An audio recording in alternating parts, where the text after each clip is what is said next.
for the Maino project. There's a home in Howard rich in history dating back to the 1800s. Tonight, John Maino takes you inside and behind the history in a story you'll see only on NBC 26.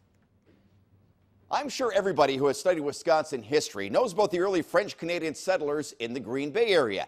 Now, most of the information is only found in books or public museums, but there is one gentleman who will be more than happy to show you a first-hand look at life of the early settlers from his historic home overlooking Duck Creek in Howard.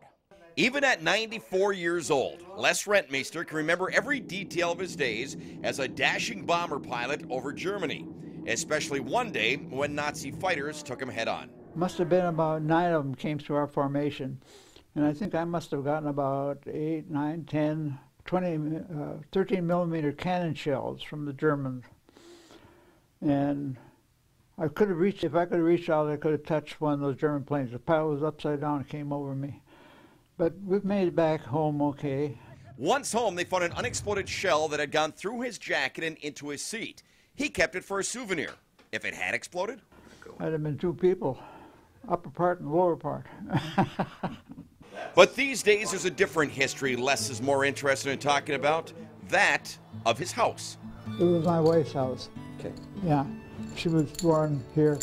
As were her ancestors, going back to 1826, making this the oldest home to be continually lived in the state of Wisconsin. The history is endless, such as the day a soldier living here murdered his officer for cutting his whiskey ration. He waited outside the window for the boss to go out, and then he shot him in the back, and the man died after 3-4 hours. That happened right here. Yep. Enter Les's hand-built museum, and the history comes alive. From antique pistols. Their stagecoach was robbed one time. Okay. And so the boss man, Mr. Louis Rio, bought these pistols for his drivers. Something like 28 caliber, some were 32 caliber. To unique leather boxes. We had it dated by the New York Historical Society. I think it was 1819. 1819, this box. Yeah. To the possible precursor of the beer can. This was a bottle of beer. Think so? Huh? That's a pretty stout bottle of beer. It would keep it nice and cool. For years, Les's wife's ancestors ran the Duck Creek Quarry, then known as Riviera au Kindard. Hard-looking men who mined the earth for stone shipped around the world.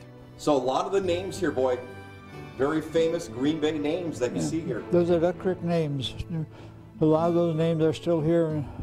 Where did the passion come from to preserve this, the history? Because of the history. Because of the history, I think, yeah. Because it had so much history. My wife's folks they were such remarkable people. French Canadians, happy-go-lucky, always happy. I just liked the place, you know.